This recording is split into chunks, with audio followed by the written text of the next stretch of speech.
Namaste, Assalamu alaikum, Shalom, Ni hao, Buenos dias, Heseche, Akwaba, Velkmin, what up, though? This is the weekly Holy Scriptures recitation recording. The portion this week is portion numero 15, which is Bo within Tobare Gokadao. That includes within the Torah, Bo, which is Shmot 11 a 13, 16. Within the Bhagavad Gita, it is Purushottama Yogahe, numero 15. Within the Digha Nikaya, it is the Lohika Sutta, which is numero 12. Within the Gospels, it is Mark, chapters 1 y 2. Within the Quran, it is Surah Al-Nal, which is numero 16. And within the Tao Te Ching, it is chapters 4 a 9. Today is 124.5.8 semicolon 72 semicolon 1 full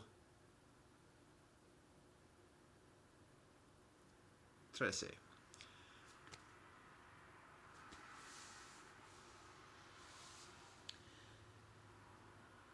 Bismillah ar-Rahman ar-Rahim. Allahu Akbar. Deus nostre qui essentialis sanctificator nomen tuum. Vahegu sanam. Dau kedau fehung dau. Ja. Baruch ata Adonai Eloheinu melech ha'olam hamotzi lechem haaretz. Kyrie eleison. Sivu masu subjugatehi. Sabe sata bavantu sukitata. Fagabia. Ubuntu. Shabonam. Frekako. Akwaba upendana amani. Wemijaka. Shishin. Kamosinida. Domo arigato. Pilama yela wakan toko. Tok odokashin good. God, we thank you for all that you bless us. Go with me, the God. Ata Jamayata Fanami. Aho. Om Shanti Shanti Shantihi. Amen.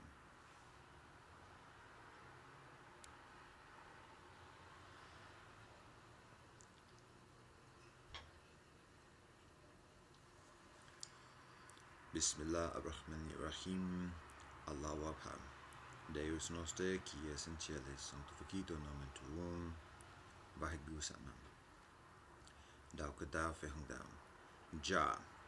Baruch ata Adonai Eloheinu melech ha'olam asher kitzanu b'mitzvotav v'tzivanu l'asok b'dvarai Torah. Kyrie eleison. Sivu masu subjugatehi. Sabe sata bavantu sukitata. Fagabia. Ubuntu. Shabonam. Frekako. Akwaba upendana amani. Wamjaka. Shishe. Kamosinida. Domo arigato. Pilama yela wakan toko. Tok odokashin good. God, we thank you for all that you bless us. Go with the God. Ata Jamayata Fanami. Aho. Om Shanti Shanti Shantihi. Amen.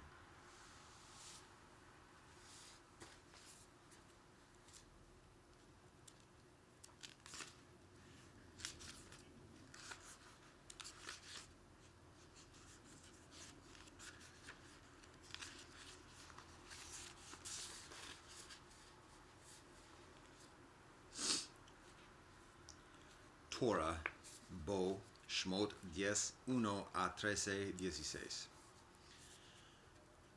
The Lord said to Moshe, Come to Pharaoh, for I have hardened his heart and the heart of his servants, in order that I may place these signs of mine in his midst, and in order that you tell into the ears of your son and your son's son how I made a mockery of the Egyptians, and that you tell of my signs that I placed in them, and you will know that I am the Lord. So Moshe and Aaron came to Pharaoh and said to him, So said the Lord, the God of the Hebrews, How long will you refuse to humble yourself before me? Let my people go, and they will worship me.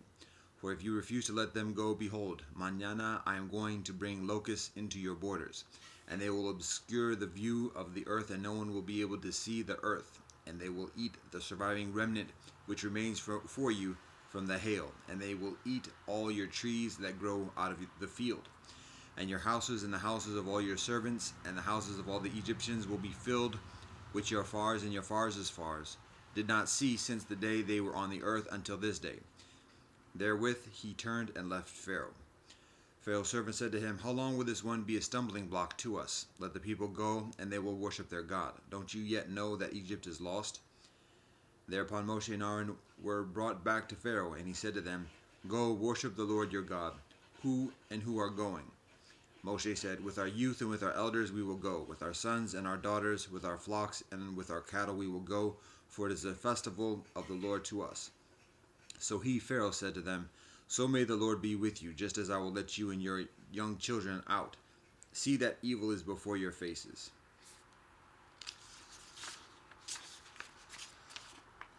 "Not so. Let the men go now and worship the Lord, for that is what you request."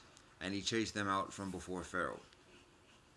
The Lord said to Moshe, "Stretch forth your hand over the land of Egypt for the locusts, and they will ascend over the land of Egypt, and they will eat all the vegetation of the earth, and that the hail has left all that the hail has left over." So Moshe stretched forth his staff over the land of Egypt, and the Lord led an east wind in the land all that day and all that night. By the time it was Matan, the east wind had borne the locusts. The locusts ascended over the entire land of Egypt, and they alighted within all the borders of Egypt, very severe. Before them there was never such a locust plague, and after it there will never be one like it. They obscured the view of all the earth, and the earth became darkened, and they ate all the vegetation of the earth and all the fruits of the trees, which the hail had left over. And no greenery was left in the trees or in the vegetation of the fields throughout the entire land of Egypt. Pharaoh hastened to summon Moshe and Aaron, and he said, "I have sinned against the Lord your God and against you. But now forgive now my sin only this time, and entreat the Lord your God, and let Adonai remove from me just this death."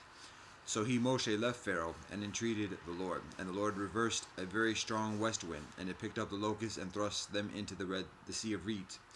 Not one locust remained within all the borders of Egypt. But the Lord strengthened Pharaoh's heart, and he did not let the children of Israel go out. The Lord said to Moshe, "Stretch forth your hand towards the heavens, and there will be darkness over the land of Egypt, and the darkness will become darker." So Moshe stretched forth his hand toward the heavens, and there was thick darkness over the entire land of Egypt for 3 days. They did not see each other, and no one rose from his place for 3 days. But for all the children of Israel there was light in their dwellings. Pharaoh summoned Moshe and said, "Go, worship the Lord, but your flocks and your cattle shall be left. Your young children may also go with you." But Moshe said, "You too shall give sacrifices and burnt offerings into our hands, and we will make them for the Lord our God. And also our cattle will go with us, not a single hoof will remain, for we will take from it to worship the Lord our God, and we do not know how much we will worship the Lord until we arrive there." The Lord strengthened Pharaoh's heart, and he was unwilling to let them out. Pharaoh said to him, "Go away from me, beware, you shall no longer see my face, for on the day that you see my face you shall die." Thereupon Moshe said, "You have spoken correctly, I shall no longer see your face." The Lord said to Moshe, "I will bring one further plague upon Pharaoh and upon Egypt. Afterwards he will let you go from here. When he lets you out, he will completely drive you out of here. Please speak into the ears of the people, and let them borrow each man from his friend and each woman from her friend, silver vessels and golden vessels." So the Lord gave the people favor in the Egyptians' eyes. Also the man Moshe was highly esteemed in the land of Egypt in the eyes of Pharaoh's servants and in the eyes of the people. Moshe said, "So said the Lord at the dividing point of the night, I will go out into the midst of Egypt, and every firstborn in the land of Egypt will die, from the firstborn of Pharaoh who sits on his throne to the firstborn of the slave woman who is behind the millstones, and every firstborn animal. And there will be a great cry throughout the entire land of Egypt, such as there never has been, and such as there shall never be again. But to all the children of Israel, no one dog will wet its tongue against either man or beast, in order that you shall know that the Lord will separate between the Egyptians and between Israel. And all these servants of yours will come down to me and prostrate themselves to me, saying, Go out, you and all the people who are at your feet, and afterwards I will go out." Then he, Moshe, exited from Pharaoh with burning anger. The Lord said to Moshe, "Pharaoh will not heed you, in order to increase my miracles in the land of Egypt." Moshe and Aaron had performed all these miracles before Pharaoh, but the Lord strengthened Pharaoh's heart, and he did not let the children of Israel go out of his land. The Lord spoke to Moshe and to Aaron in the land of Egypt, saying, "This month shall be to you the head of the months. To you it shall be the first of the months of the year. Speak to the entire community of Israel, saying, On the 10th of this month let each one take a lamb for each parental home, a lamb for each household. But if the household is too small for a lamb, then that he and his neighbor who is nearest to his house shall take one. Then he and his neighbor who is nearest to his house shall take one, according to the number of people, each one according to one's ability to eat, shall you be counted for the lamb. You shall have a perfect male lamb in its first year. You may take it either from the sheep or from the goats. And you shall keep it for inspection until the 14th day of this month. And the entire congregation of the community of Israel shall slaughter it in the afternoon. And they shall take some of the blood and put it on the two doorposts and on the lintel, on the houses in which they will eat it. And on this night they shall eat the flesh roasted over the fire and unleavened cakes. With bitter herbs they shall eat it. You shall not eat it rare or boiled in water, except roasted over the fire, its head with its legs and with its innards. And you shall not leave over any of it until Matan. And whatever is left over it until Matan you shall burn in fire. And this is how you shall eat it: your loins girded, your shoes on your feet, and your staff in your hand. And you shall eat it in haste. It is a Pesach offering to the Lord. I will pass through the land of Egypt on this night, and I will smite every firstborn in the land of Egypt, both man and beast. And upon all the deities of Egypt will I wreak judgments, I the Lord. And the blood will be for you a sign upon the houses where you will be, and I will see the blood and skip over you, and there will be no plague to destroy you when I smite the people of the land of Egypt. And this day shall be for you as a memorial, and you shall celebrate it as a festival for the Lord. Throughout your generations you shall celebrate it as an everlasting statute.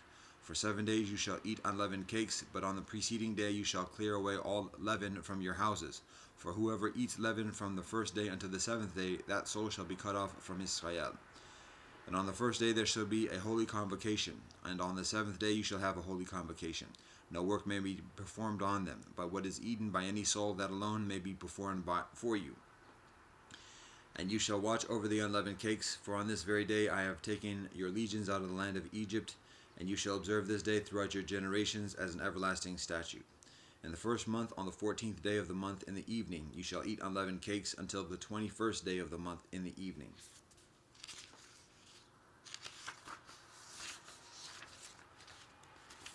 For 7 days leavening shall not be found in your houses, for whoever eats leavening, that soul shall be cut off from the community of Israel, both amongst the strangers and the native born of the land.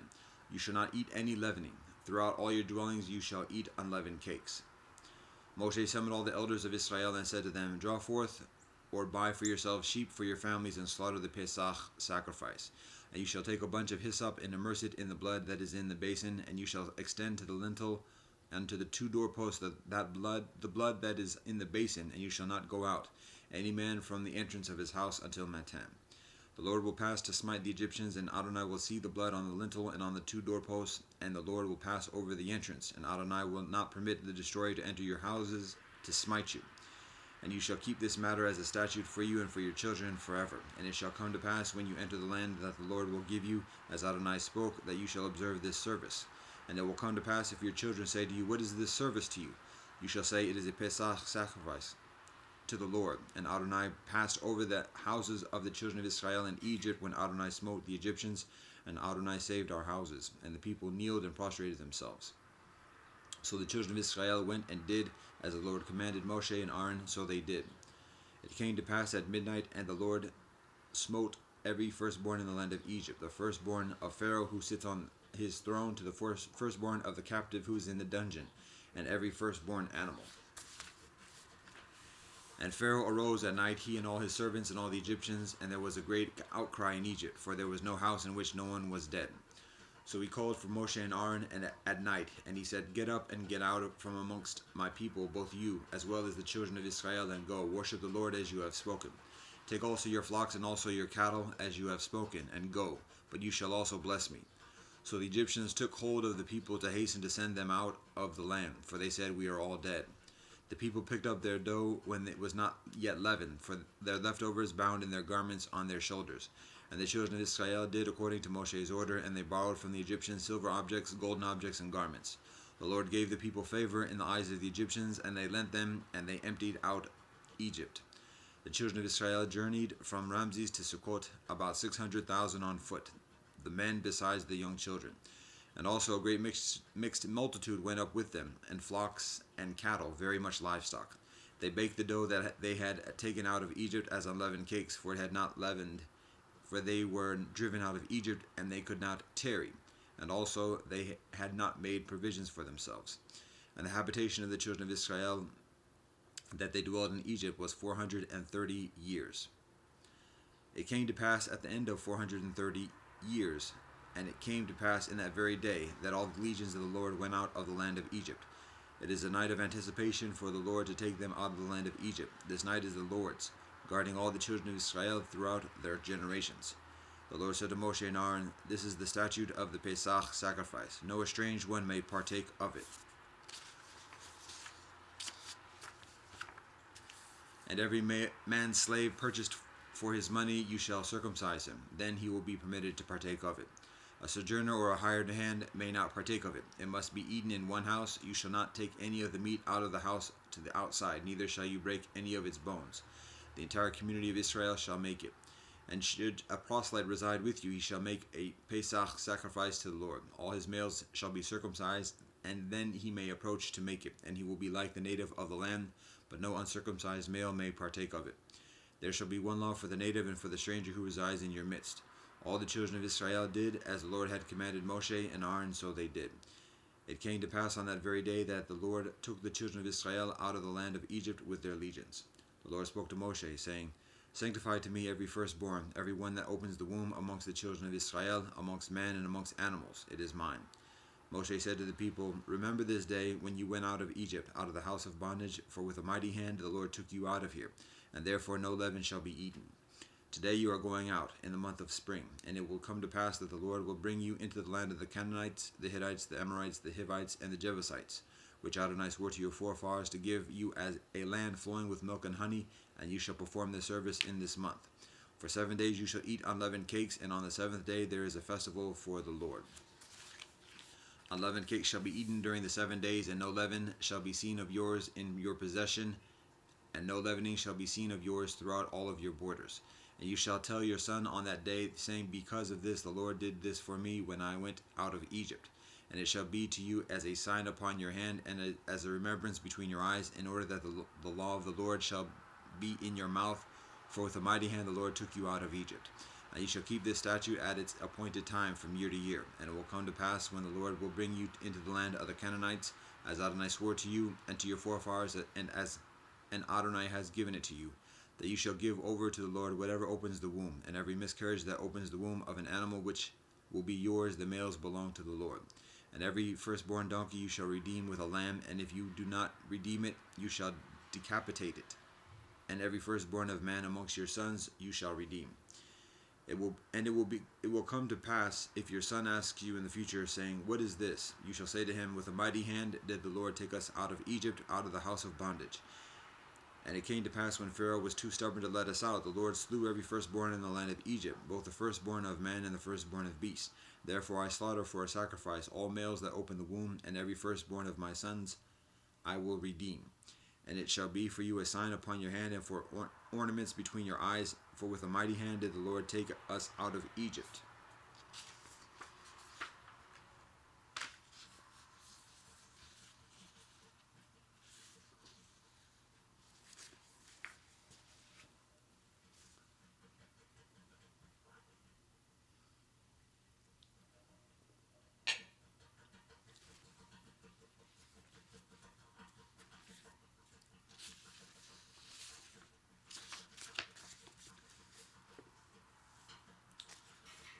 Bhagavad Gita, Purushottama Yogahe, 15.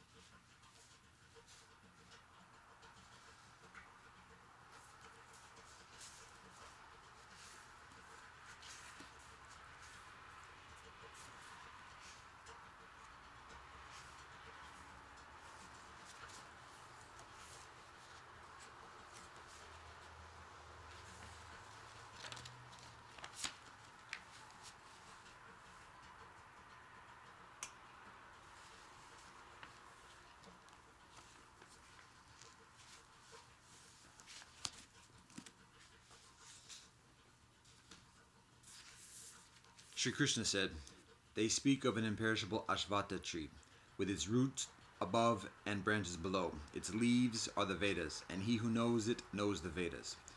Above and below spread its branches, nourished by the gunas. Sense objects are its buds, and its clustering roots spread downward in the world of men, giving rise to action. Its true form is not comprehended here, nor its end, nor its origin, nor even its existence.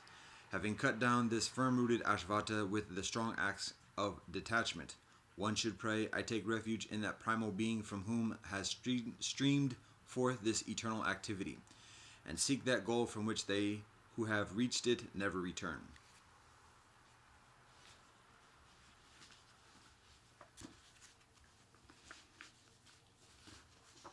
Free from pride and delusion, having conquered the evil of attachment, ever devoted to the Supreme Self, with desires completely stilled, liberated from the pairs of opposites known as pleasure and pain, the undiluted reach that immutable goal.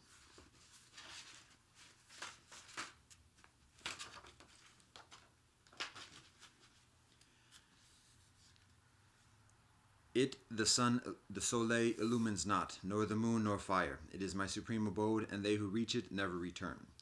An eternal portion of myself, having become a living soul in a world of living beings, draws to itself the five senses, with the mind for the sixth, which abide in Prakriti.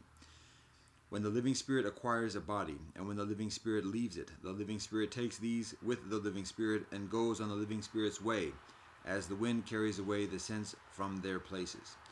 Presiding over the ear and the eye, the organs of touch, taste, and smell, and also over the mind, the living spirit experiences sense objects. The deluded do not perceive the living spirit when the living spirit departs from the body or dwells in it, when the living spirit experiences objects or is united with the gunas, but they who have the eye of wisdom perceive the living spirit. Those who strive armed with yoga behold the living spirit dwelling within themselves. But the undisciplined and the thoughtless do not perceive the living spirit, though they strive. The light that is in the soleil and illumines the whole universe, the light that is in the moon and is likewise in fire, know that light to be mine. Entering the earth, I sustain all beings by my energy, and becoming the sapid moon, I nourish all herbs. As the fire Vaishvanara, I enter into the bodies of all living creatures, and mingling with the upward and downward breaths, I digest the four kinds of food. And I am seated in the hearts of all. From me are memory and knowledge, and their loss as well. It is I alone who am to be known through all the Vedas. I am indeed the author of Vedanta, and the author and the knower of the Vedas. There are two beings in the world, the perishable and the imperishable. The perishable comprises all creatures, and the imperishable is said to be the unchanging. But there is another being, the highest, called the Supreme Self, who, as the immutable, pervades and sustains the three worlds. As I surpass the perishable, and as I am higher even than the imperishable, I am extolled in the world and in the Vedas as the Supreme Self. He who undiluted knows me thus as the Supreme Self. He knows all, O Bharata, and he worships me with all his heart. Thus, O sinless one, has this most profound teaching been imparted by me. By knowing it, a man becomes wise, O Bharata, and fulfills all his duties.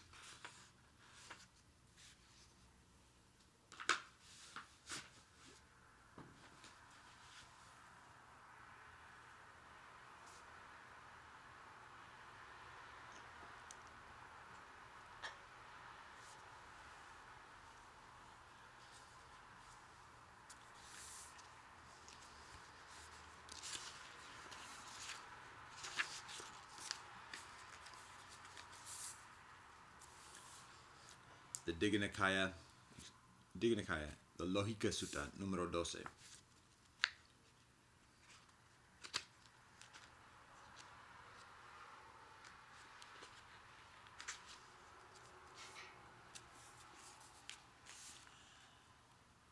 I have heard that on one occasion the Blessed One was on a wandering tour amongst the Kosalans with a large community of monks, approximately 500 monks in all, and arrived at Salavatika. Now at that time, the Brahmin Lohika was reigning with feudatory rights over Salavatika, together with its wealth, grass, timber, and grain, through a royal grant bestowed by King Pasenadi Kosala. And at that time, an evil viewpoint to this effect had arisen to him. Suppose that a Brahmin or a contemplative were to arrive at a skillful doctrine. Having arrived at a skillful doctrine, he should not declare it to anyone else, for what can one person do for another? It will be just the same as if, having cut through an old bond, one were to make another new bond. I say that such a thing is an evil, greedy deed, for what can one person do for another? Then Lohika heard it said, Gotama the contemplative, the son of the Sakyans, having gone forth from the Sakya clan, on a wandering tour amongst the Kosalans, with a large community of monks, approximately 500 monks in all, has arrived at Salavatika. And of that Master Gotama this fine reputation has spread. He is indeed a blessed one, worthy and rightly self-awakened, consummate in knowledge and conduct, well gone, a knower of the cosmos, an unexcelled trainer of those persons ready to be tamed, teacher of human and divine beings, awakened, blessed. He has made known, having realized it through direct knowledge, this world with its devas, maras, and brahmas, its generations with their contemplatives and brahmins, the rulers and common people, has explained the Dharma, admirable in the beginning, admirable in the middle, admirable in the end, has expounded the holy life both in its particulars and in its essence, entirely perfect, surpassingly pure. It is benevolent to see such a worthy one.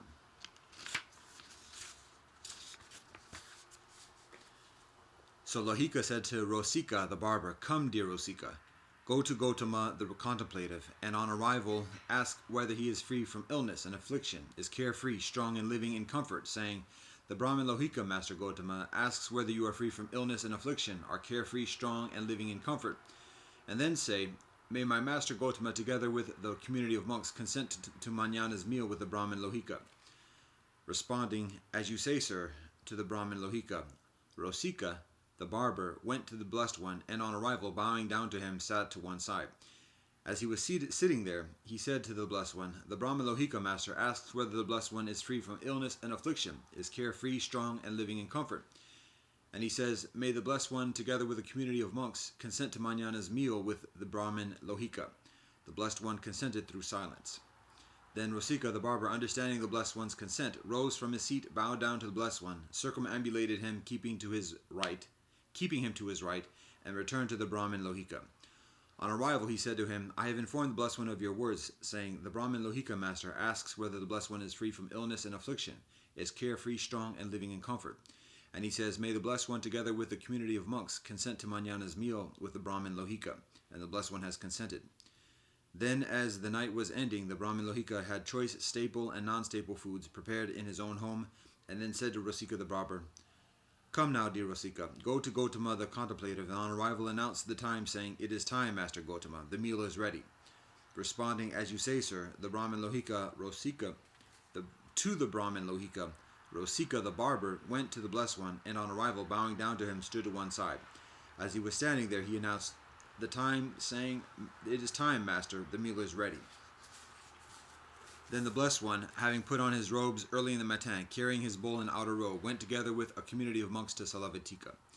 Meanwhile, Rosika the barber was following right behind the Blessed One, and said to him, Master, an evil viewpoint to this effect has arisen to the Brahmin Lohika. Suppose a Brahmin or contemplative were to arrive at a skillful doctrine. Having arrived at a skillful doctrine, he should not declare it to anyone else, for what can one person do for another? It would be just the same as if, having cut through an old bond, one were to make another new bond. I say that such a thing is an evil, greedy deed, for what can one person do for another? It would be benevolent if the Blessed One were to extract the Brahmin Lohika from this evil viewpoint. Perhaps that will be, Rosika, perhaps that will be. Then the Blessed One went to the Brahmin Lohika's home. On arrival, he sat down on a seat made ready. The Brahmin Lohika, with his own hand, served and satisfied the Blessed One and the community of monks with choice staple and non-staple foods. Then, when the Blessed One had eaten and had removed his hand from his bowl, the Brahmin Lohika took a lower seat and sat to one side. As he was sitting there, the Blessed One said to him, Is it true, Lohika, that an evil viewpoint to this effect has arisen to you? Suppose that a Brahmin or contemplative were to arrive at a skillful doctrine. Having arrived at a skillful doctrine, he should not declare it to anyone else, for what can one person do for another? It would be just the same as if, having cut through an old bond, one were to make another new bond. I say that such a thing is an evil, greedy deed, for what can one person do for another? Yes, Master Gotama. What do you think, Lohika? Don't you reign over Salavatika? Yes, Master Gotama. Now, suppose someone were to say, the Brahmin Lohika reigns over Salavatika. He alone should consume the fruits and revenues of Salavatika, and not share them with others. Would someone speaking in this way be a creator of obstacles for your subjects, or would he not? He would be a creator of obstacles, Master Gotama. And being a creator of obstacles, would he be sympathetic for their well-being, for their welfare, or not? He would not be sympathetic for their welfare, Master Gotama. And in one not sympathetic for their welfare, would his mind be established in benevolent will for them, or in animosity? In animosity, Master Gotama. When the mind is established in animosity, is there wrong view or right view? Wrong view, Master Gotama. Now for one of wrong view, Lohika, I tell you there is one of two destinations, either hell or the animal. What do you think, Lohika? Doesn't King Pasenadi Kosala reign over Kasi and Kosala? Yes, Master Gotama. Now suppose someone were to say, King Pasenadi Kosala reigns over Kasi and Kosala. He alone should consume the fruits and revenues of Kasi and Kosala, and not share them with others. Would someone speaking in this way be a creator of obstacles for King Pasenadi's subjects, you and others, or would he not? He would be a creator of obstacles, Master Gotama. And being a creator of obstacles, would he be sympathetic for their welfare or not? He would not be sympathetic for their welfare, Master Gotama. And in one not sympathetic for their welfare, would his mind be established in benevolent will for them, or in animosity? In animosity, Master Gotama. When the mind is established in animosity, is there wrong view or right view? Wrong view, Master Gotama. Now for one of wrong view, Lohika, I tell you there is one of two destinations, either hell or the animal womb. So then, Lohika, if anyone were to say the Brahmin Lohika reigns over Salavatika, he alone should consume the fruits and revenues of Salavatika, and not share them with others. He speaking in this way would be a creator of obstacles for your subjects. Being a creator of obstacles, he would not be sympathetic for their welfare. In one not sympathetic for their welfare, the mind would be established in animosity for them. When the mind is established in animosity, there is wrong view. For one of wrong view, I tell you, there is one of two destinations, either hell or the animal womb. In the same way, if anyone were to say, suppose that a Brahmin or a contemplative were to arrive at a skillful doctrine. Having arrived at a skillful doctrine, he should not declare it to anyone else, for what can one person do for another?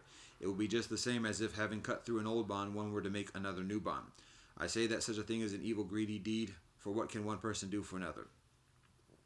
He, speaking in this way, would be a creator of obstacles for those children of benevolent family who, coming to the doctrine and discipline revealed by the Tathagata, attain the sort of grand distinction where they attain the fruit of stream entry, the fruit of once returning, the fruit of non-returning, the fruit of arahatship, and for those who ripen deva wombs for the sake of bringing about the deva state.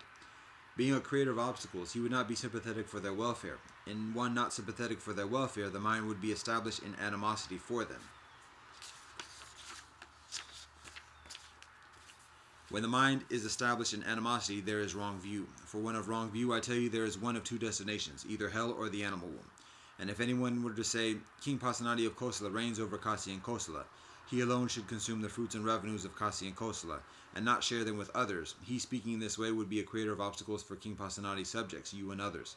Being a creator of obstacles, he would not be sympathetic for their welfare, for their well-being, and one not sympathetic for their welfare, the mind would be established in animosity for them. When the mind is established in animosity, there is wrong view. For one of wrong view, I tell you, there is one of two destinations, either hell or the animal womb.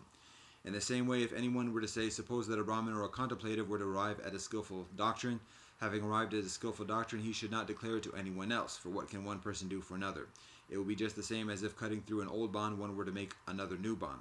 I say such a thing is an evil, greedy deed, for what can one person do for another? He, speaking in this way, would be a creator of obstacles for those children of benevolent family who, coming to the doctrine and discipline revealed by the Tathagata,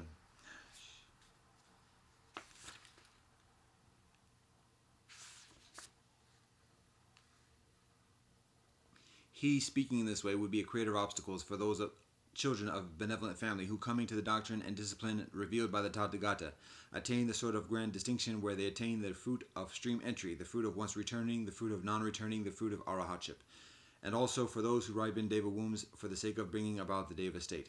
Being a creator of obstacles, he would not be sympathetic for their welfare, and when not sympathetic for their welfare, the mind would be established in animosity for them. When the mind is established in animosity, there is wrong view. For one of wrong view, I tell you, there is one of two destinations, either hell or the animal womb. Lohika, there are these three sorts of teachers who are worthy of criticism in the world, and when anyone criticizes these sorts of teachers, the criticism is true, factual, righteous, and unblameworthy. Which three? There is the case wherein a certain teacher has not attained the goal of the contemplative life for which one goes forth from the home life into homelessness. He, not having attained that goal of the contemplative life, teaches his disciples, "This is for your welfare, this is for your happiness." His disciples don't listen, don't lend ear, don't put forth an intent for gnosis.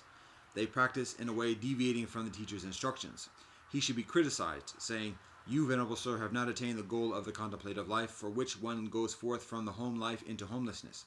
Not having attained that goal of the contemplative life, you teach your disciples, this is for your welfare, this is for your happiness.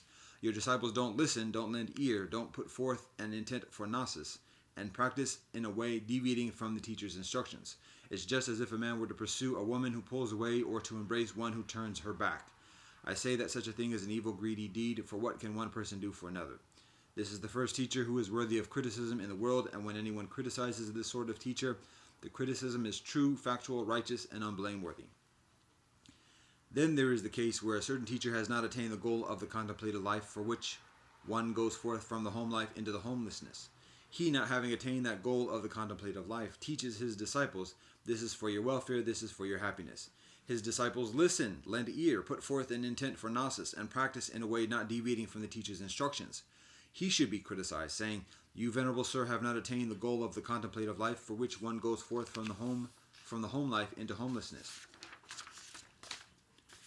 Not having attained that goal of the contemplative life, you teach your disciples, "This is for your welfare, this is for your happiness."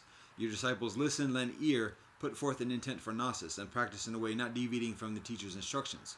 It's just as if a man neglecting his own field were to imagine that another's field should be weeded. I say that such a thing is an evil, greedy deed, for what can one person do for another? This is the second teacher who is worthy of criticism in the world, and when anyone criticizes this sort of teacher, the criticism is true, factual, righteous, and unblameworthy.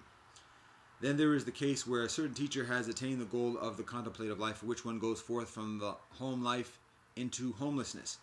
He, having attained that goal of the contemplative life, teaches his disciples, "This is for your welfare, this is for your happiness." His disciples don't listen, don't lend ear, don't put forth an intent for gnosis. They practice in a way deviating from the teacher's instructions. He should be criticized, saying, "You, venerable sir, have attained the goal of the contemplative life, for which one goes forth from the home life into homelessness." Having attained that goal of the contemplative life, you teach your disciples, "This is for your welfare, this is for your happiness." Your disciples don't listen, don't lend ear, don't put forth an intent for gnosis, and practice in a way deviating from the teacher's instructions. It's just as if, having cut through an old bond, one were to make another new bond. I say that such a thing is an evil, greedy deed, for what can one person do for another? This is the third teacher who is worthy of criticism in the world, and when anyone criticizes this sort of teacher, the criticism is true, factual, righteous, and unblameworthy. When this was said, the Brahmin Lohika said to the Blessed One, "But is there, Master Gotama, any teacher who is not worthy of criticism in the world?" "There is, Lohika, a teacher who is not worthy of criticism in the world." "But what teacher, Master Gotama, is not worthy of criticism in the world?" "There is the case, Lohika, where a Tathagata appears in the world, worthy and rightly self-awakened. He teaches the Dhamma, admirable in its beginning, admirable in its middle, admirable in its end. He proclaims the holy life both in its particulars and in its essence, entirely perfect, surpassingly pure. A householder or a householder's son, hearing the Dhamma, gains conviction in the Tathagata and reflects, 'Household life is confining, a dusty path. The life gone forth is like the open air. It is not easy living at home to practice the holy life totally perfect, totally pure, like a polished shell. What if I were to shave off my hair and beard, put on the ochre robes, and go forth from the household life into homelessness?' So after some time he abandons his massive wealth, large or small, leaves his circle of relatives, large or small, shaves off his hair and beard, puts on the ochre robes, and goes forth from the household life into homelessness. When he has thus gone forth, he lives restrained by the rules of the monastic code, seeing danger in the slightest faults.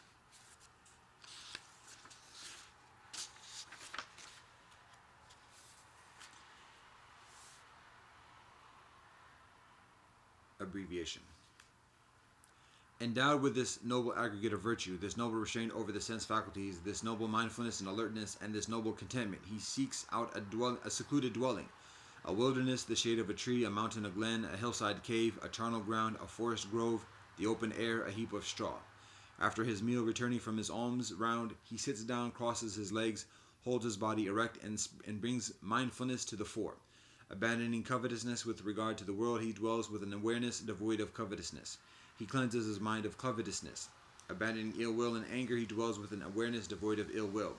sympathetic with the welfare of all living beings. He cleanses his mind of ill will and anger. Abandoning sloth and drowsiness, he dwells in an awareness devoid of sloth and drowsiness, mindful, alert, percipient of light.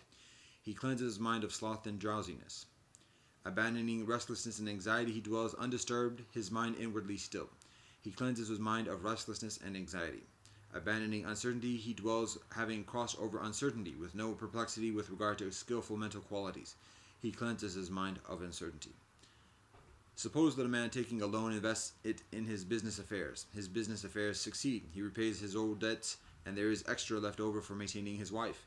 The thought would occur to him, before taking a loan, I invested it in my business affairs. Now my business affairs have succeeded. I have repaid my old debts, and there is extra left over for maintaining my wife. Because of that, he would experience joy and happiness. Now suppose that a man falls sick, in pain, and seriously ill. He does not enjoy his meals, and there is no strength in his body. As time passes, he eventually recovers from that sickness. He enjoys his meals, and there is strength in his body. The thought would occur to him, before I was sick, now I am recovered from that sickness. I enjoy my meals, and there is strength in my body. Because of that, he would experience joy and happiness. Now suppose the man is bound in prison. As time passes, he eventually is released from that bondage, safe and sound, with no loss of property. The thought would occur to him, before I was bound in prison, now I am released from that bondage, safe and sound, with no loss of my property. Because of that, he would experience joy and happiness. Now suppose that a man is a slave, subject to others, not subject to himself, unable to go where he likes. As time passes, he eventually is released from that slavery, subject to himself, not subject to others, freed, able to go where he likes. The thought would occur to him, before I was a slave, now I am released from that slavery, subject to myself, not subject to others, freed, able to go where I like. Because of that, he would experience joy and happiness. Now suppose that a man carrying money and treasures is traveling by a road through a desolate country. As time passes, he eventually emerges from that desolate country, safe and sound, with no loss of property. The thought would occur to him, before, carrying money and treasures, I was traveling by a road through desolate country. Now I have emerged from that desolate country, safe and sound, with no loss of my property. Because of that, he would experience joy and happiness. In the same way, when these 5 hindrances are not abandoned in himself, the monk regards it as a debt, a sickness, a prison, slavery, a road through desolate country. But when these 5 hindrances are abandoned in himself, he regards it as unindebtedness, benevolent health, release from prison, freedom, a place of security.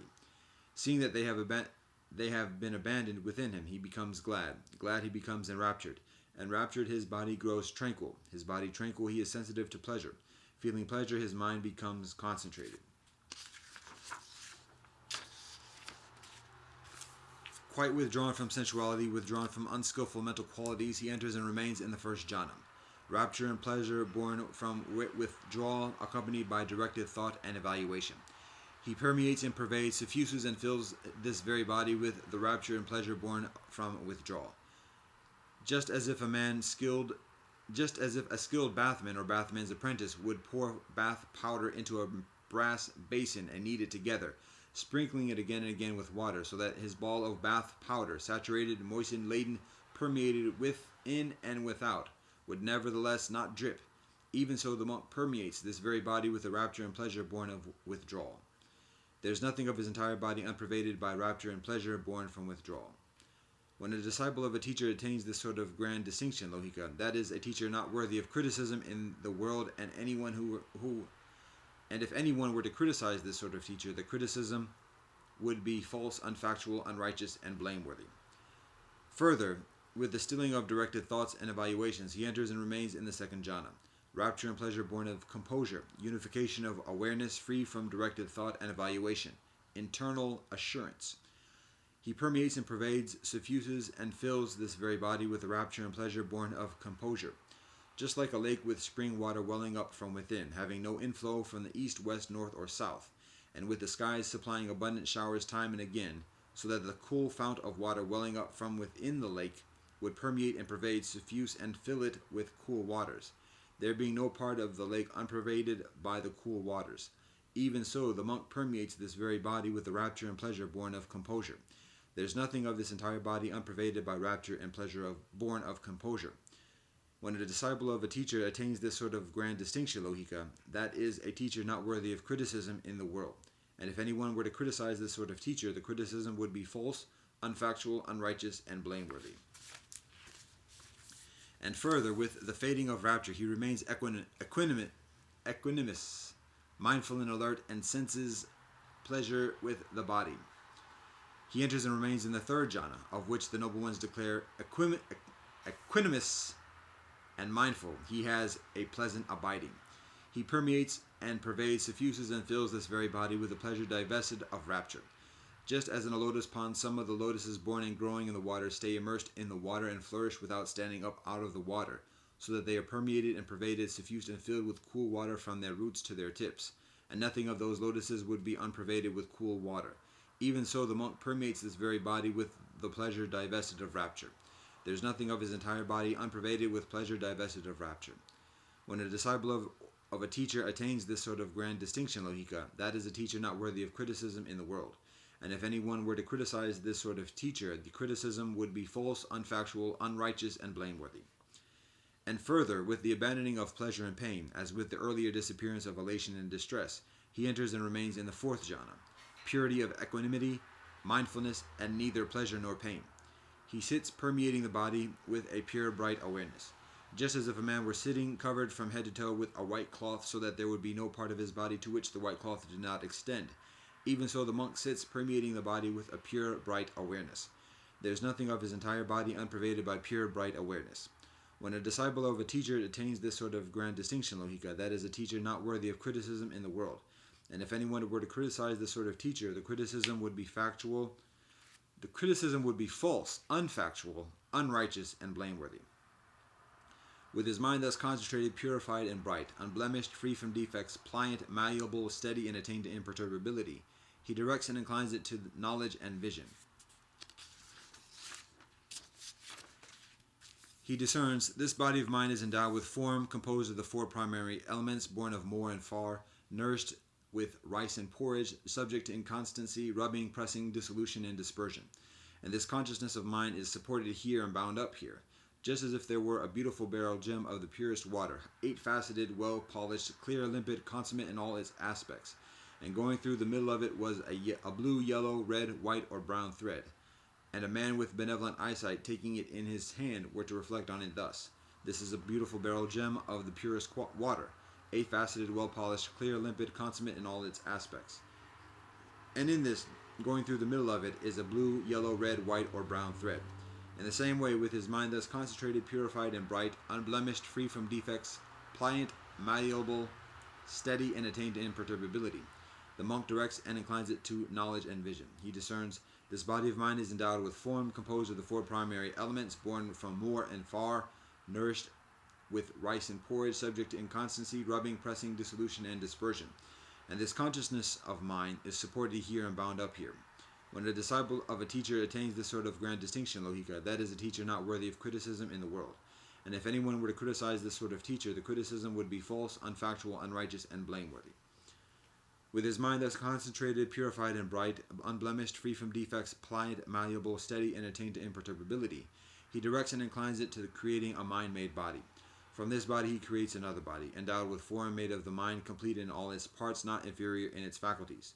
Just as if a man were to draw a reed from its sheath, the thought would occur to him, this is the sheath, this is the reed. The sheath is one thing, the reed another, but the reed has been drawn out from the sheath.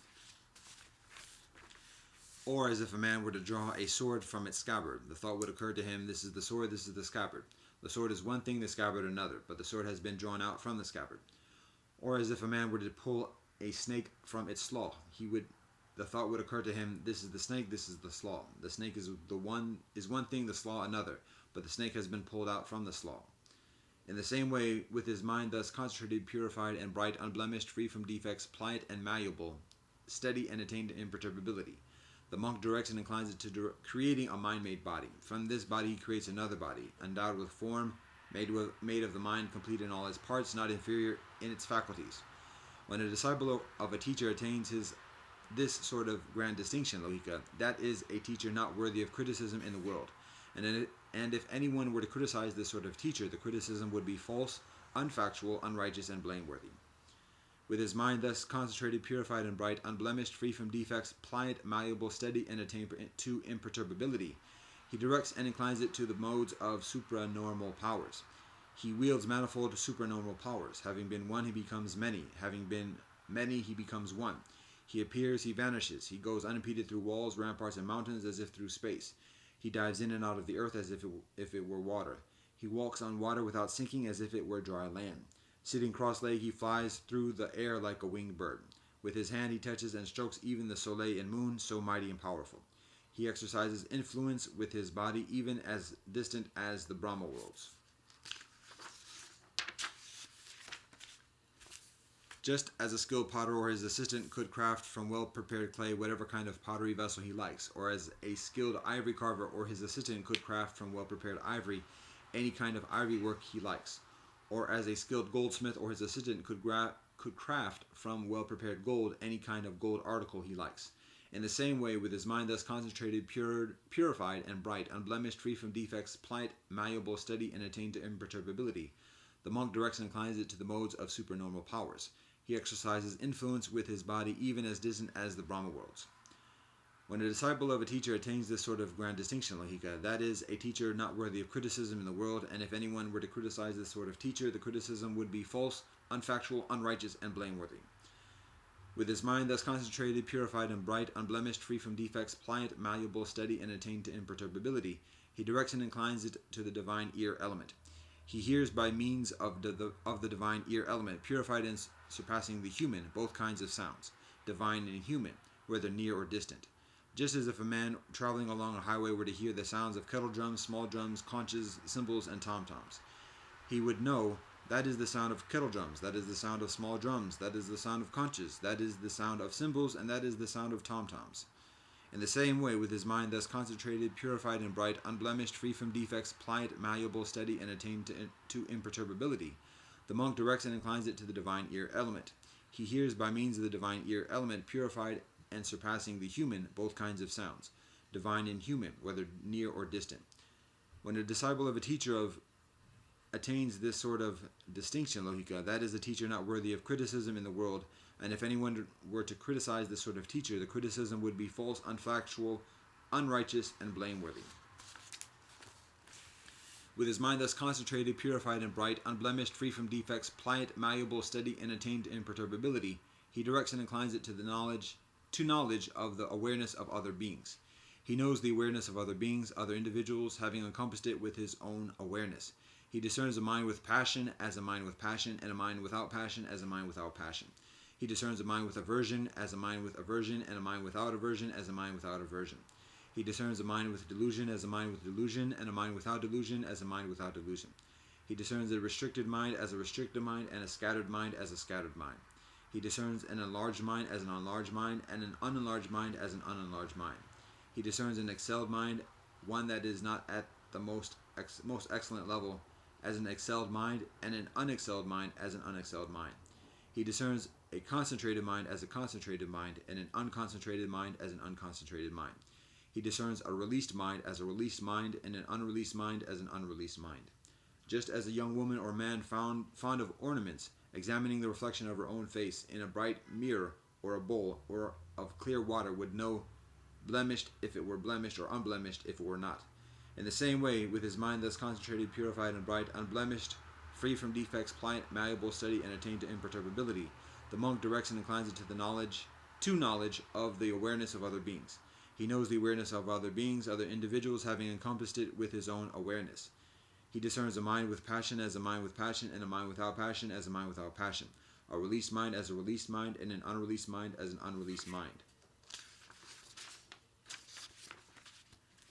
When a disciple of a teacher attains this sort of grand distinction, Lohika, that is a teacher not worthy of criticism in the world, and if anyone were to criticize this sort of teacher, the criticism would be false, unfactual, unrighteous, and blameworthy. With his mind thus concentrated, purified, and bright, unblemished, free from defects, pliant, malleable, steady, and attained to imperturbability, he directs and inclines it to knowledge of the recollection of past lives. He recollects his manifold past lives, 1 birth, 2 births, 3 births, 4, 5, 10, 20, 30, 40, 50, 100, 1,000, 100,000, many eons of cosmic contraction, many eons of cosmic expansion, many eons of cosmic contraction and expansion. Recollecting. There I had such a name, belonged to such a clan, had such an appearance. Such was my food, such my experience of pleasure and pain, such the end of my life. Passing away from that state, I re-arose there. There too I had such a name, belonged to such a clan, had such an appearance. Such was my food, such my experience of pleasure and pain, such the end of my life. Passing away from that state, I re-arose here. Thus he recollects his manifold past lives in their modes and details. Just as if a man were to go from his home village to another village, and then from that village yet to another village, and then from that village back to his home village. The thought would occur to him, I went from my home village to that village over there. There I stood in such a way, sat in such a way, talked in such a way, and remained silent in such a way. From that village I went to that village, over there, and there I stood in such a way, sat in such a way, talked in such a way, and remained silent in such a way. From that village I came back home. In the same way, with his mind thus concentrated, purified, and bright, unblemished, free from defects, pliant, malleable, steady, and attained to imperturbability, the monk directs and inclines it to knowledge of the recollection of past lives. He recollects his manifold past lives in their modes and details. When a disciple of a teacher attains this sort of grand distinction, Lohika, that is a teacher not worthy of criticism in the world, and if anyone were to criticize this sort of teacher, the criticism would be false, unfactual, unrighteous, and blameworthy. With his mind thus concentrated, purified, and bright, unblemished, free from defects, pliant, malleable, steady, and attained to imperturbability, he directs and inclines it to knowledge of the passing away and reappearance of beings. He sees by means of the divine eye, purified and surpassing the human, beings passing away and reappearing, and he discerns how they are inferior and superior, beautiful and ugly, fortunate and unfortunate, in accordance with their karma. These beings who are endowed with bad conduct of body, speech, and mind, who reviled the noble ones, held wrong views, and undertook actions under the influence of wrong views, with the breakup of the body after death, have reappeared in the plane of deprivation, the bad destination, the lower realms, and hell. But these beings who were endowed with benevolent conduct of body, speech, and mind, who did not revile the noble ones, who held right views and undertook actions under the influence of right views, with the breakup of the body after death, have reappeared in the benevolent destinations in the heavenly world. Thus, by means of the divine eye, purified and surpassing the human, he sees beings passing away and reappearing, and he discerns how they are inferior and superior, beautiful and ugly, fortunate and unfortunate, in accordance with their karma. Just as if there were a tall building in the central square of a town, and a man with benevolent eyesight standing on top of it were to see people entering a house, leaving it, walking along the street, and sitting in the central square. The thought would occur to him, these people are entering a house, leaving it, walking along the streets, and sitting in the central square.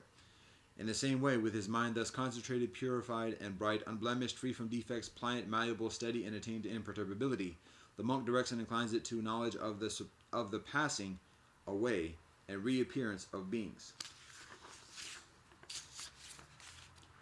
He sees by means of the divine eye, purified and surpassing the human, beings passing away and reappearing, and he discerns how they are inferior and superior, beautiful and ugly, fortunate and unfortunate, in accordance with their karma.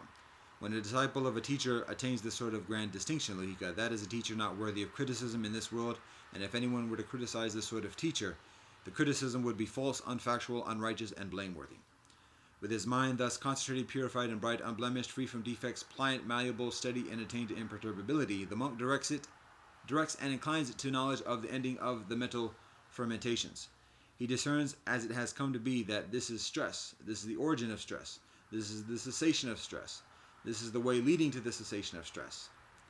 These are mental fermentations. This is the origination of fermentations. This is the cessation of fermentations. This is the way leading to the cessation of fermentations. His heart, thus knowing, thus seeing, is released from the fermentation of sensuality, the fermentation of becoming, the fermentation of ignorance. With release there is knowledge released. He discerns that birth is ended, the holy life fulfilled, the task done. There is nothing further for this world.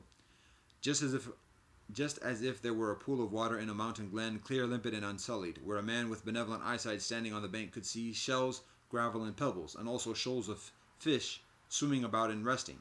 And it would occur to him, this pool of water is clear, limpid, and unsullied. Here are these shells, gravel, and pebbles, and also these shoals of fish swimming about and resting. In the same way, with his mind thus concentrated, purified, and bright, unblemished, free from defects, pliant, malleable, steady, and attained to imperturbability, the monk directs and inclines it to the knowledge of the ending of the mental fermentations.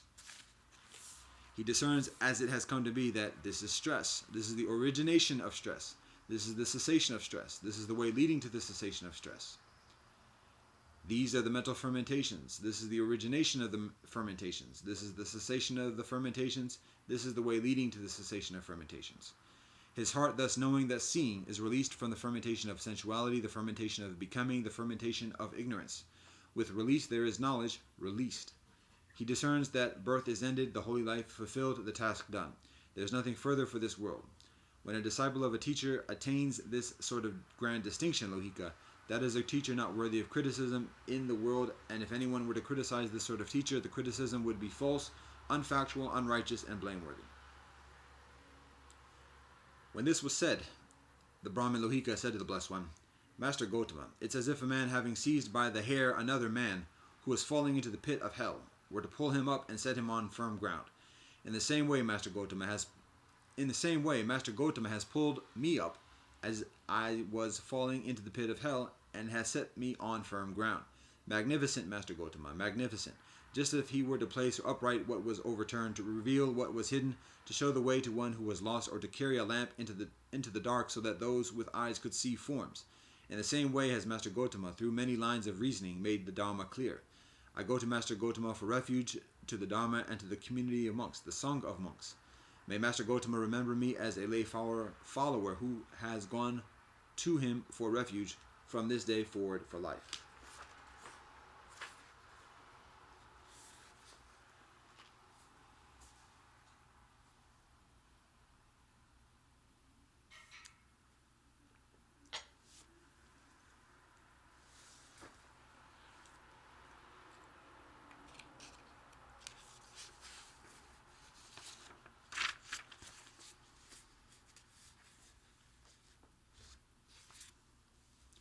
The Gospels, Matthew 1:2. The beginning of the benevolent news about Jesus the Messiah, the Son of God. As it is written in Isaiah the prophet, I will send my messenger ahead of you, who will prepare your way. A voice of one calling in the wilderness. Prepare the way for God, make straight paths for God. And so John the Baptist appeared in the wilderness, preaching a baptism of repentance for the forgiveness of sins.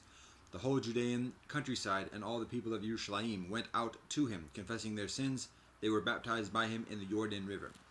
John wore clothing made of camel's hair with a leather belt around his waist, and he ate locusts and wild honey. And this was his message. After me comes the one further powerful than I, the straps of whose sandals I'm not worthy to stoop down and untie.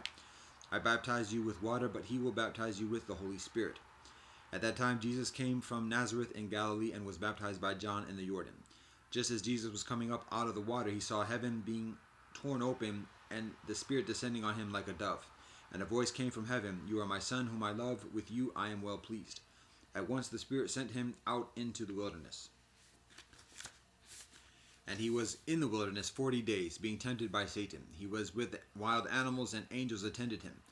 After John was put in prison, Jesus went into Galilee, proclaiming the benevolent news of God. The time has come, he said. The sovereignty of God has come near. Repent and believe the benevolent news.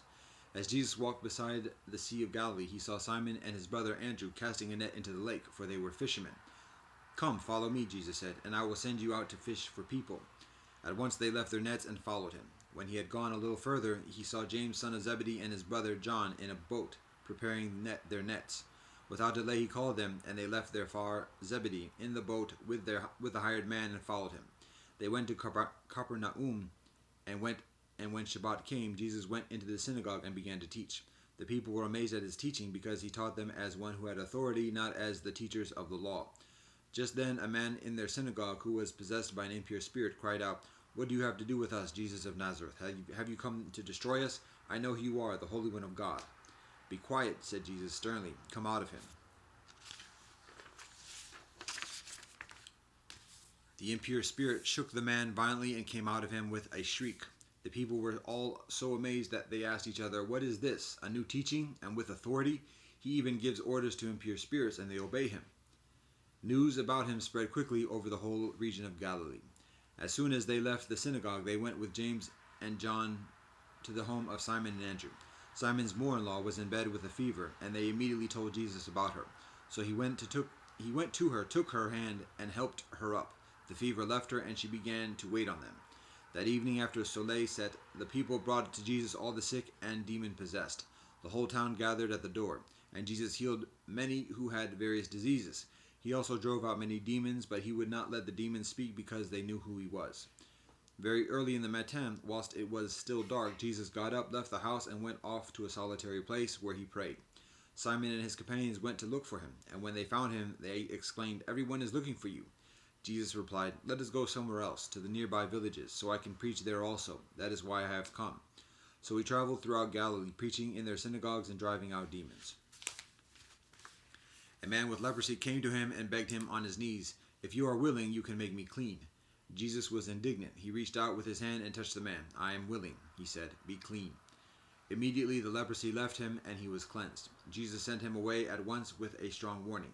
"See that you don't tell this to anyone, but go show yourself to the priest and offer the sacrifices that Moshe commanded for your cleansing as a testimony to them."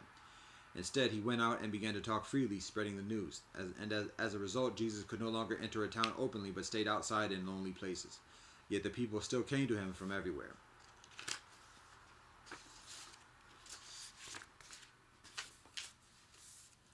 A few days later, when Jesus again entered Capernaum, the people heard that he had come home.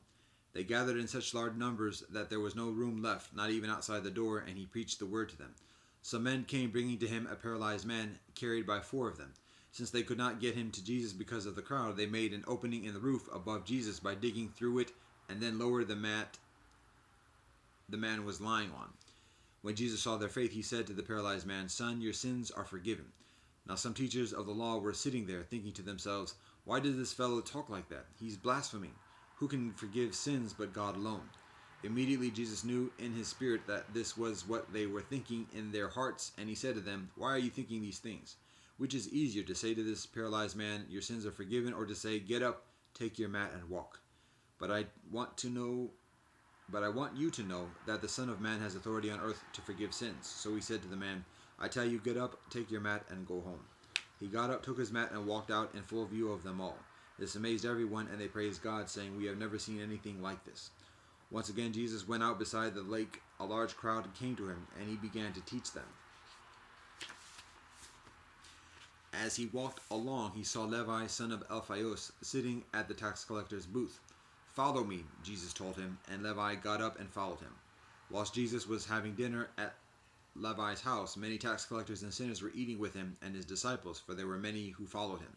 When the teachers of the law, who were Pharisees, saw him eating with the sinners and tax collectors, they asked his disciples, "Why does he eat with tax collectors and sinners?" On hearing this, Jesus said to them, "It is not the healthy who need a doctor, but the sick. I have not come to call the righteous, but sinners." Now John's disciples and the Pharisees were fasting. Some people came and asked Jesus, How is it that John's disciples and the disciples of the Pharisees are fasting, but yours are not?" Jesus answered, "How can the guests of the bridegroom fast whilst he is with them? They cannot, so long as they have him with them. But the time will come when the bridegroom will be taken from them, and on that day they will fast. No one sews a patch of unshrunk cloth on an old garment, otherwise the new segment will pull away from the old, making the tear worse.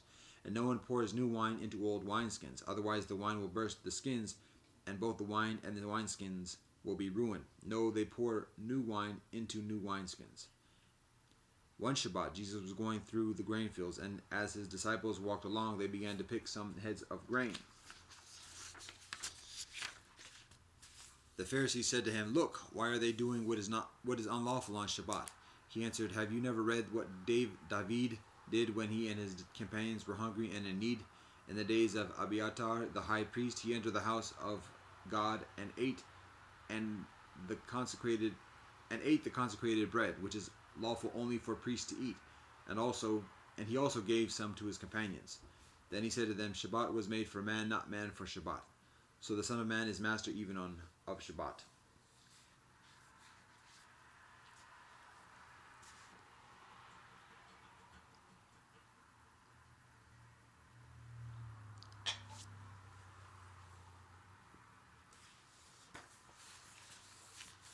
The Quran, Surah Al-Nahl, 16. Bismillah ar-Rahman ar-Rahim. In the name of Allah, most gracious, most merciful. Inevitable cometh to pass the command of Allah. Seek ye not then to hasten it. Glory to Allah, and distant is Allah above having the partners they ascribe unto Allah. Allah doth send down Allah's angels with inspiration of Allah's command to such of Allah's servants as Allah pleaseth, saying, Warn men that there is no deity but I, so do your duty unto me. Allah has created the heavens and the earth for just ends. Distant is Allah above having the partners they ascribe to Allah. Allah has created man from a sperm drop, and behold, this same man becomes an open disputer. And cattle Allah has created for you men. From them ye derive warmth and numerous benefits, and of their meat ye eat.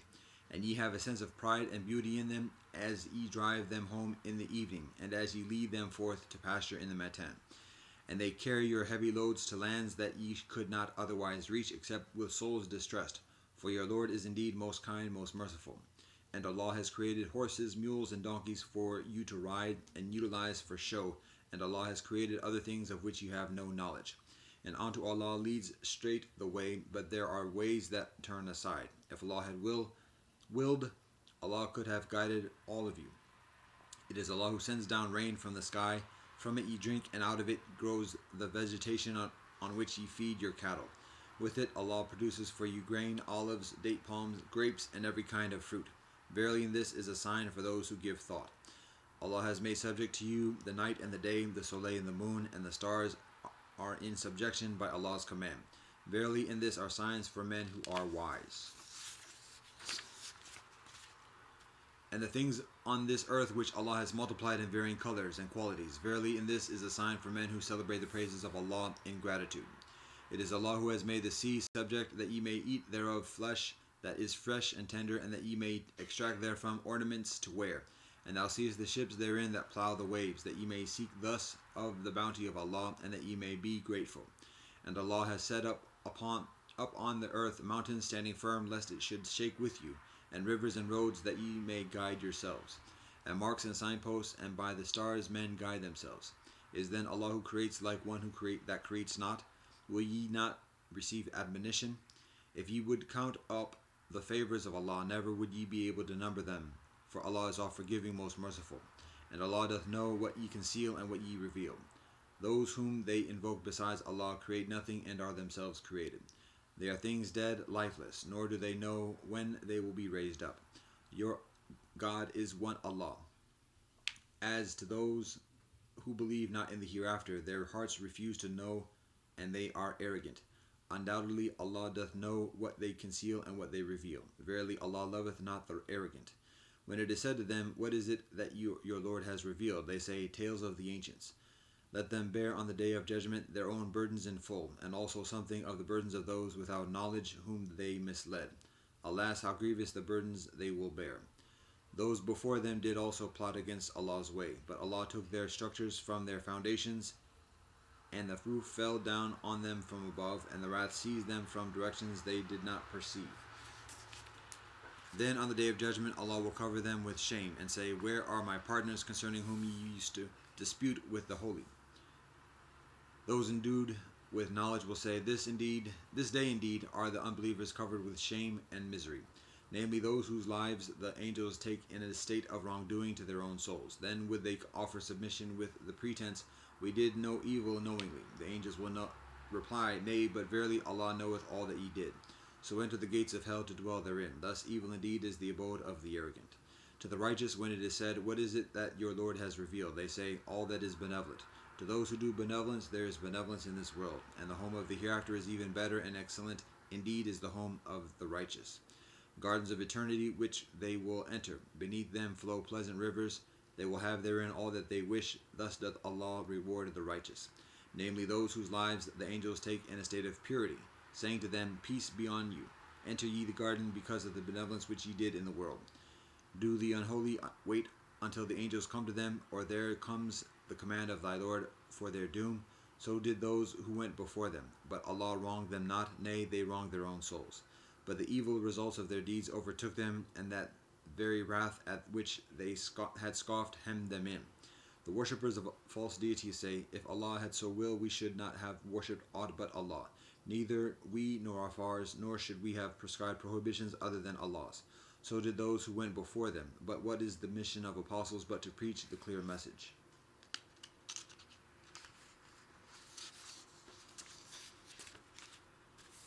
For we assuredly sent amongst every people an apostle with the command, serve Allah and eschew evil. Of the people were some whom Allah guided, and some on whom error became inevitably established. So travel through the earth and see what was the end of those who denied the truth.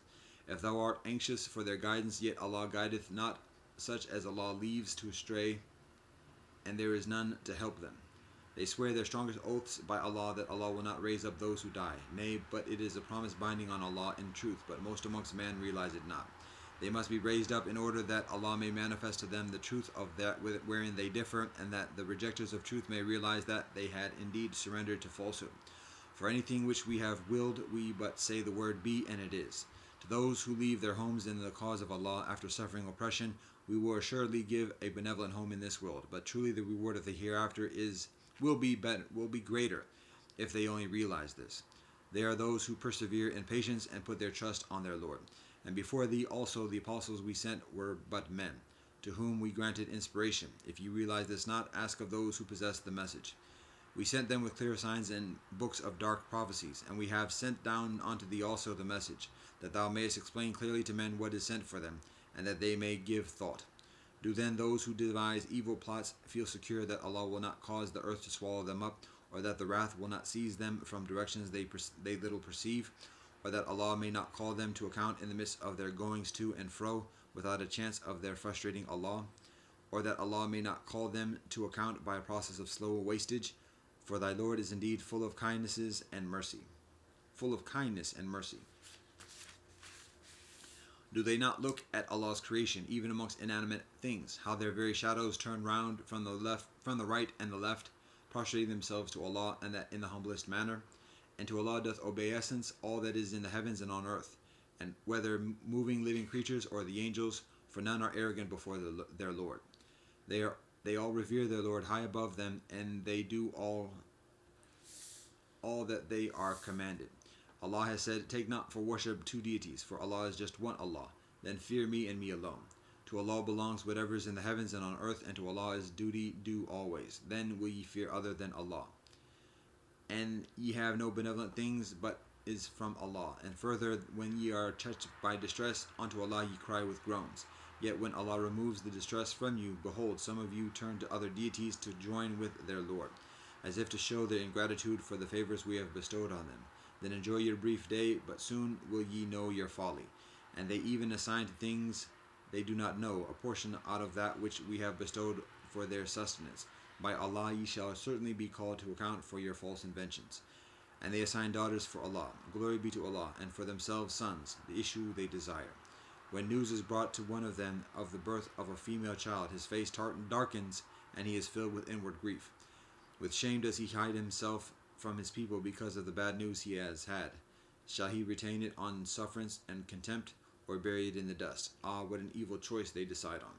To those who believe not in the hereafter applies the similitude of evil. To Allah applies the highest similitude, for Allah is exalted in power, full of wisdom.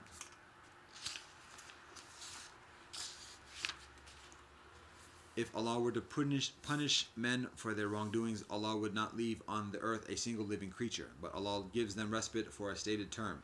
When their term expires, they would not be able to delay the punishment for a single hour, just as they would not be able to anticipate it for a single hour.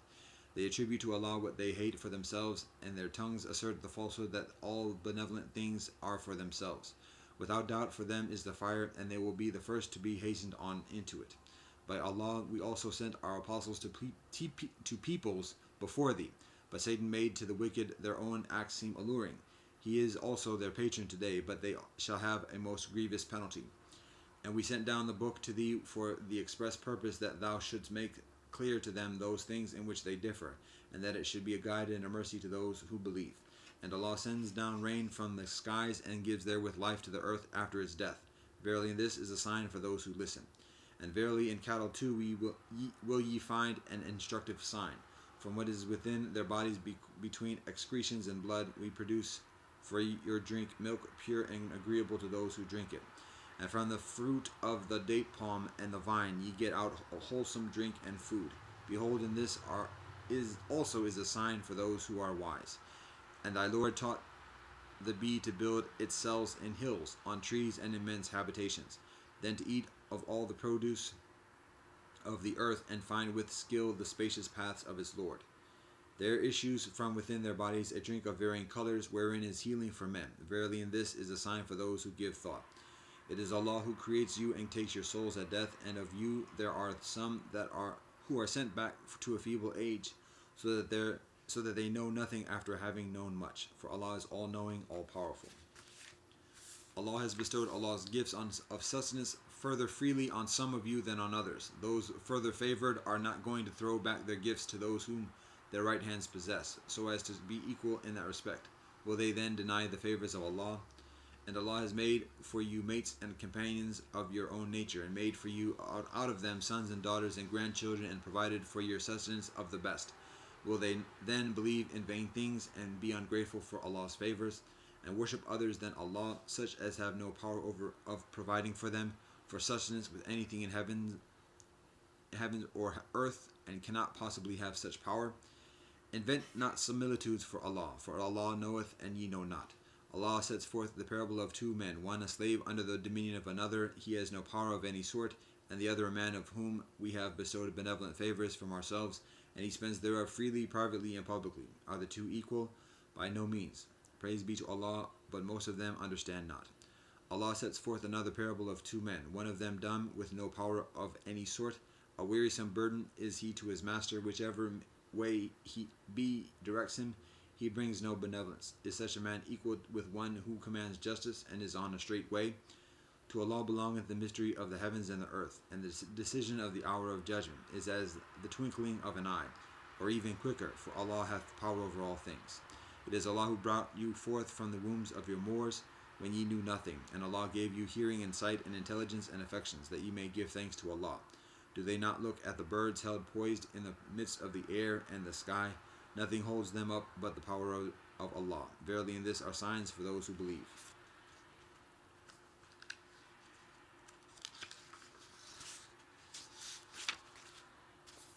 It is Allah who made your habitations homes of rest and quiet for you, and made for you out of the skins of animals tents for dwellings, which ye find so light and handy when ye travel and when ye stop in your travels. And out of their wool and their soft fibers between wool and their hair rich stuff and articles of convenience to serve you for a time. It is Allah who made out of the things Allah created some things to give you shade. Of the hills Allah made some for your shelter. Allah made you garments to protect you from heat, and coats of mail to protect you from your mutual violence. Thus doth Allah complete Allah's favors on you, that ye may bow to Allah's will in Islam. But if they turn away, thy duty is only to preach the clear message. They recognize the favors of Allah, then they deny them, and most of them are creatures ungrateful. One day we shall raise from all peoples a witness, then will no excuse be accepted from unbelievers, nor will they receive any favors. When the wrongdoers actually see the penalty, then will it in no way be mitigated, nor will they then receive respite. When those who gave partners to Allah will see their partners, they will say, Our Lord, these are our partners, those whom we used to invoke besides thee. They will throw back their words at them and say, Indeed ye are liars. That day shall they openly show their submission to Allah, and on their inventions all their inventions shall leave them in the lurch. Those who reject Allah and hinder men from the path of Allah, for them will we add penalty to penalty, for that they used to spread mischief. One day we shall raise from all peoples a witness against them from amongst themselves, and we shall bring thee as a witness against these thy people. And we have sent down to thee the book explaining all things, a guide, a mercy, and glad tidings to Muslims. Allah commands justice, the doing of benevolence and liberality to kith and kin, and Allah forbids all shameful deeds and injustice and rebellion. Allah instructs you that ye may receive admonition. Fulfill the covenant of Allah when ye have entered into it, and break not your oaths after ye have confirmed them. Indeed, ye have made Allah your surety, for Allah knoweth all that ye do. And be not like a woman who breaks into untwisted strands the yarn which she has spun, after it has become strong. Nor take your oaths to practice deception between yourselves, lest one party should be further numerous than another. For Allah will test you by this, and on the day of judgment Allah will certainly make clear to you the truth of that wherein ye disagree. If Allah so willed, Allah could make you all one people, but Allah leaves straying whom Allah pleases, and Allah guides whom Allah pleases. But ye shall certainly be called to account for all your actions. And take not your oaths to practice deception between yourselves, with the result that someone's foot may slip after it was firmly planted, and ye may have to taste the evil consequences of having hindered men from the path of Allah, and a mighty wrath descend on you. Nor sell the covenant of Allah for a miserable price, for with Allah is a prize much better for you, if you only knew. What is with you must vanish. What is with Allah will endure, and we will certainly bestow on those who patiently persevere their reward according to the best of their actions. Whoever works righteousness, man or woman, and has faith, verily to him will we give a new life, a life that is benevolent and pure, and we will bestow on such their reward according to the best of their actions. When thou dost read the Quran, seek Allah's protection from Satan the rejected one. No authority has he over those who believe and put their trust in their Lord. Allah's authority is over those only who take him to take Allah as a patron, and who join part. His authority is over those only who take him as a patron and who join partners with Allah. When we substitute one revelation for another, Allah knows best what Allah reveals in stages. They say, Thou art but a forger, but most of them understand not. Say, the Holy Spirit has brought the revelation from thy Lord in truth, in order to strengthen those who believe, and as a guide and glad tidings to Muslims.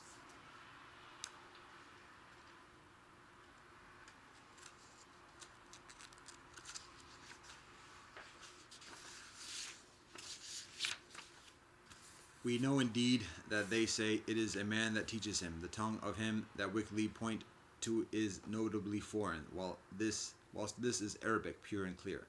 Those who believe not in the signs of Allah, Allah will not guide them, and theirs will be a grievous penalty. It is those who believe not in the signs of Allah that forge falsehood. It is they who lie. Anyone who, after accepting faith in Allah, utters unbelief, except under compulsion, his heart remaining firm in faith, but such as open their breast to unbelief, on them is wrath from Allah, and theirs will be a dreadful penalty. This because they love the life of this world better than the hereafter, and Allah will not guide those who reject faith. Those are they whose hearts, ears, and eyes Allah has sealed up, and they take no heed. Without doubt, in the hereafter they will perish. But verily thy Lord, to those who leave their homes after trials and persecutions, and who thereafter strive and fight for the faith and patiently persevere, thy Lord after all this is oft forgiving, most merciful. One day every soul will come up struggling for itself, and every soul will be recompensed fully for all its actions, and none will be unjustly dealt with. Allah sets forth a parable, a city enjoying security and quiet, abundantly supplied with sustenance from every place, yet was it ungrateful for the favors of Allah. So Allah made it taste of hunger and terror in extremes, closing in on it like a garment from every side, because of the evil which its people wrought. And there came to them a messenger from amongst them, but they falsely rejected him. So the wrath seized them even in the midst of their iniquities. So eat of the sustenance which Allah has provided for you, lawful and benevolent, and be grateful for the favors of Allah, if it is Allah whom ye serve. Allah has only forbidden you dead meat and blood, and the flesh of swine, and any food over which the name of other than Allah has been invoked. But if one is forced by necessity without willful disobedience, nor transgressing due limits, then Allah is all forgiving, most merciful. But say not for any false thing that your tongues may put forth, this is lawful and this is forbidden, so as to ascribe false things to Allah. For those who ascribe false things to Allah will never prosper.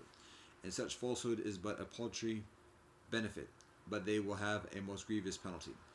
To the Jews we prohibited such things as we have mentioned to thee before. We did them no wrong, but they were used to doing wrong to themselves. But verily thy Lord, to those who do wrong in ignorance, but who thereafter repent and make amends, thy Lord after all this is all forgiving, most merciful. Abraham was indeed a model, devoutly obedient to Allah, and true in faith, and he joined not deities with Allah. Allah showed his gratitude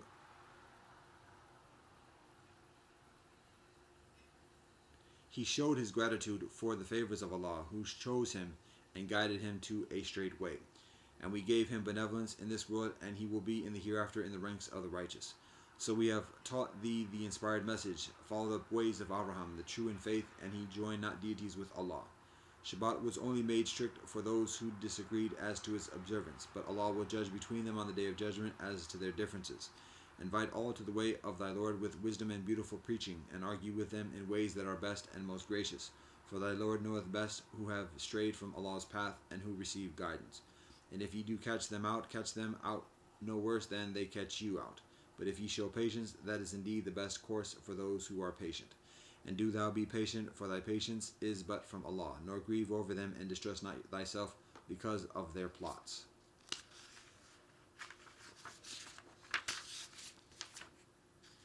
For Allah is with those who restrain themselves, and those who do benevolence.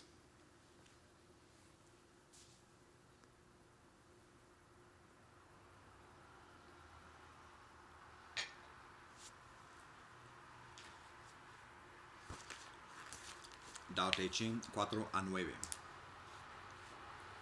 The Tao is empty. When utilized, it is not filled up. So deep, it seems to be the source of all things.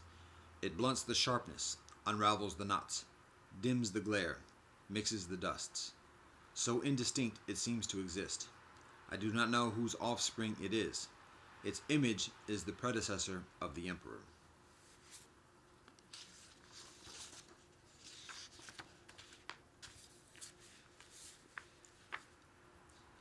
Heaven and earth are impartial. They regard myriad things as straw dogs. The sages are impartial. They regard people as straw dogs. The space between heaven and earth, is it not like a bellows? Empty and yet never exhausted. It moves and produces further. Too many words hasten failure. Cannot compare to keeping to the void.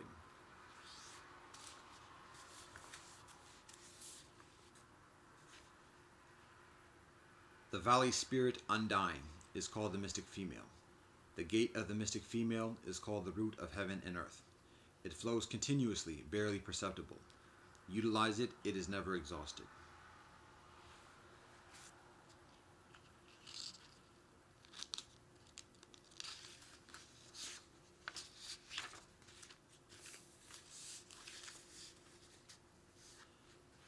Heaven and earth are everlasting. The reason heaven and earth can last forever is that they do not exist for themselves. Thus, they can last forever. Therefore, the sages place themselves last but end up in front, are outside of themselves and yet survive. Is it not due to their selflessness? That is how they can achieve their own goals.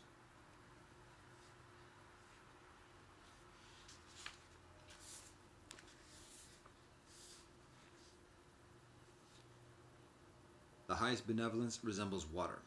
Water greatly benefits myriad things without contention. It stays in places that people dislike. Therefore, it is similar to the Tao, dwelling with the right location, feeling with great depth, giving with great kindness, speaking with great integrity, governing with great administration, handling with great capability, moving with great timing. Because it does not contend, it is therefore beyond reproach.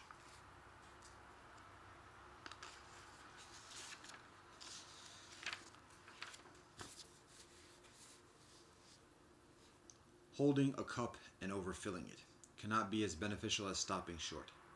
Pounding a blade and sharpening it cannot be kept for long. Gold and jade fill up the room. No one is able to protect them.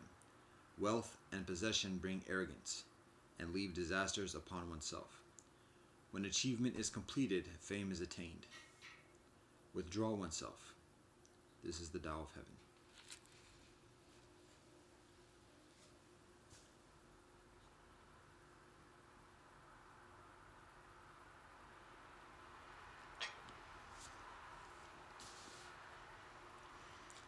Alhamdulillah Rahman Rahim, Allah Abha. Deus no sei que essential são bafakita no metum, vahigu satnam. Dao kuda fehunda. Ja. Baruch ata Adonai Eloheinu melech ha'olam asher gatanu b'mitzvotav v'tzivanu l'sok b'davai Torah. Kyrie eleison. Sivu masu savjagatehi. Sabe sata b'avantu sukitata. Fagabiyam. Ubuntu. Shabonum. Frekakom. Akwaba upendon amani. Wumejeka. Shishe. Kamosunida. Domo arigato. Pilama yelo wakantoko. Tok otoka shingun. God, we thank you for all that you bless us. Go remember God. Atajama yata fanami. Aho. Om shanti shanti shanti. Amen. Alhamdulillah Rahman Rahim. Allahu Abha. Deus non sei que essential são bafakita no metum. Vahigu satnam. Dao kuda fehunda. Ja. Baruch ata Adonai Eloheinu melech ha'olam ha'motzi lachem min ha'aretz. Kyrie eleison. Sivu masu savjagatehi. Sabe sata b'avantu sukitata. Fagabiyam. Ubuntu. Shabonum. Frekakom. Akwaba upendon amani. Wumejeka. Shishe. Kamosunida. Domo arigato. Pilama yelo wakantokam. Tok odoka shingun. God, we thank you for all that you bless us. Go remember God. Atajama yata fanami. Aho. Om shanti shanti shanti. Amen.